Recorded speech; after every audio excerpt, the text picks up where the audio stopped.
Artist, আমি ওনাকে respect করি, ওনাকে ভালোবাসতাম, কিন্তু তার আমি সমস্ত সিনিয়র আর্টিস্টকে ভালোবাসতাম, এখনো রেসপেক্ট করি। সেক্ষেত্রে সিনিয়র হিসেবে যদি আমি কোনো অন্যায় করে থাকি, আমি এক্সট্রিমলি সরি, কিন্তু আমার নিজের একটা মনুষ্যত্ব বোধ আছে, মান সম্মান আছে, সেলফ রেসপেক্ট যেটাকে বলে। আমার সেলফ রেসপেক্টে যদি কেউ আঘাত করে তাকে আমি ছাড়বো না, সেটা আমি আগেও বলেছি। এটা সবার ক্ষেত্রে হওয়া উচিত। একজন বাসের ড্রাইভারের আপনার সেলফ রেসপেক্ট আছে। একজন আমার 3টা সিনেমার কথা চলছে, সাইন করা হয়ে গেছে, আপনারা জানেন, আমি নাম এখন আনি নাই, বাট তার সাথে পার্সোনাল রিলেশনটা আমার নষ্ট হচ্ছে। আপনারা এনিওয়ান প্লিজ দয়া করে আপনারা কোনো বাজে ক্যাপশন লিখবেন না।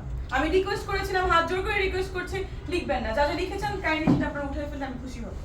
শেষ, তারপর বলুন। সিনেমার গল্পে কি আপনাদের বিয়ে হচ্ছে? ব্যাড নিউজ গুলো হচ্ছে, তাকে আমি বাজে বাজে কথা বলেছি, যে প্রেগন্যান্ট, এডুকেটেড কিনা, ফ্যামিলি প্রবলেম, ফ্যামিলি ব্যাকগ্রাউন্ড, আমি কিন্তু কখনোই এগুলো বলি। আপনি তো এখনো ক্লিয়ার করছেন না।